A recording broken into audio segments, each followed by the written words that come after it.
Assalamu alaikum students. In the previous lecture, we have started unit number 4 for class 9th, that is structure of molecules. We have discussed the chemical bond, the formation of chemical bonds, and which elements do not make chemical bonds exist as atom. They are the noble gases. And we have discussed that why atoms form chemical bonds.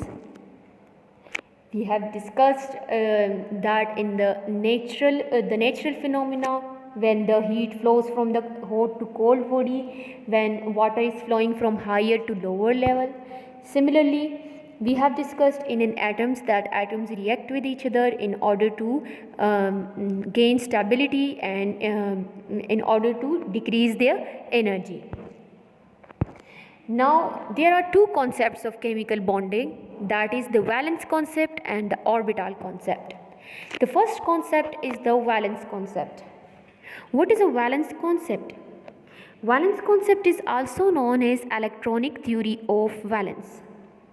In 1916, Jean Lewis and W. Cosell gave the electronic theory of valence. What is the statement of the electronic theory of valence? In a chemical bond formation, atom take part by losing, gaining or sharing of electron so as to attain the noble gas electronic configuration. It means that in a chemical bond formation, atoms they are trying to complete their valence shell, and they are trying to attain the noble gas electronic configuration because noble gases are stable and their outer orbital is completely filled. They do not need any electron, they do not gain or lose any electron. Now the valence theory of concept, in the valence theory of concept we will study the octet rule of valence and the duplet rule of valence. The first one is the octet rules of valence or the octet theory of valence. Octa mean 8. Octa mean 8. So this concept is also known as the rule of 8. Now the valence electron in that atoms which are completing their self with the octet theory, they will be having 8 electron in their valence or outermost shell. Valence shell is the outermost shell, and every atom is trying to complete their valence shell. So the tendency of an atom to attain 8 electrons. How many electrons? The tendency of an atom to attain 8 electrons, because this is an octet rule. Octa mean 8 in their outermost shell in order to attain stability, and by gaining that 8 electron, these atoms will attain stability. For example, if you look at the oxygen atom in your periodic table, oxygen atom belong to group 6. So if it belongs to group 6, it has 6 electrons in their valence shell. Now it needs 2 electrons to complete its valence shell. Now the oxygen atom has 6 electrons and it needs 2 electrons to complete its valence or outermost shell. So by attaining the stability, oxygen atom will gain that 2 electrons and will follow the octet rule of valence or the rule of 8 by completing its valence shell with 8 electrons. Look at here, this oxygen is having 6 electrons. Similarly, this oxygen is also having 6 electrons. Both the oxygen atoms will share 2 electrons with each other and their valence shell will be completed with 8 electrons. They will follow the octet rule. Look at this oxygen, it is having how many electrons? Count the number of electrons. 1, 2, 3, 4, 5, 6. It is having 6 electrons in their outermost shell. Now by gaining 2 electrons, look at the arrow, it is gaining 2 electrons. Now the charge on oxygen is -2 because it is gaining 2 electrons, and on the electron the charge is minus. So now this oxygen atoms has 1, 2, 3, 4, 5, 6, 7, 8. 8 electrons in their outermost shell, and it has attained the stable electronic configuration of neon. Neon is a noble gas, so it is completing itself with 8 electrons just like neon.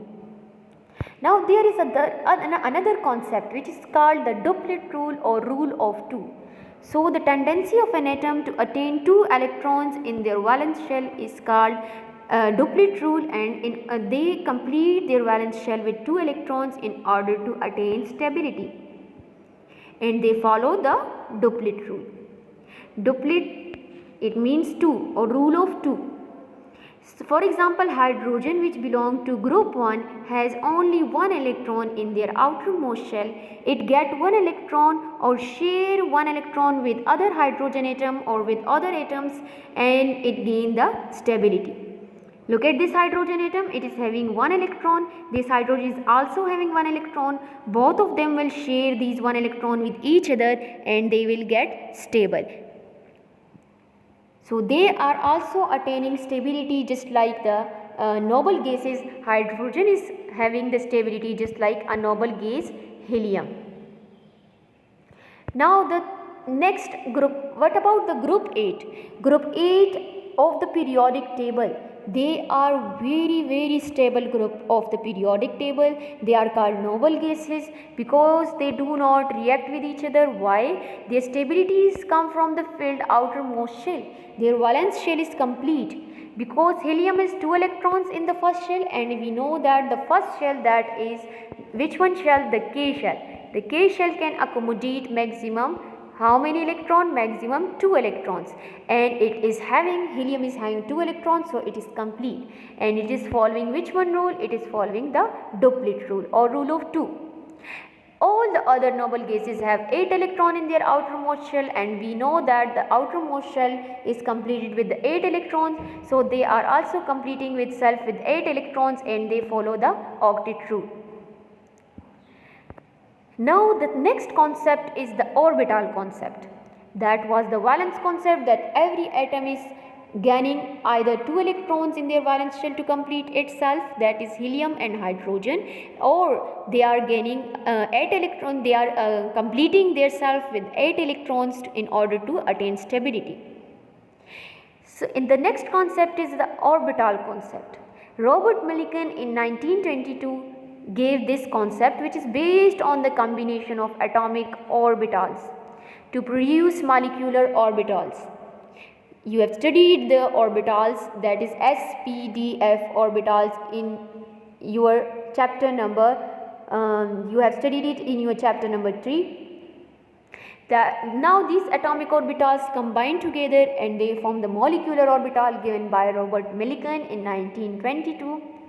Unpaired, what is the meaning of unpaired electrons? The atomic orbital which have 1 electron each will come close to each other and they will overlap each other. Now if the atomic orbitals have less electrons, have only 1 electrons, odd number of electrons, so what will they do? They will come close to each other, they will overlap each other, and they will share electrons with each other. That is the orbital concept. Now the types of overlapping, there are 2 types of overlapping. The first one is the sidewise overlap.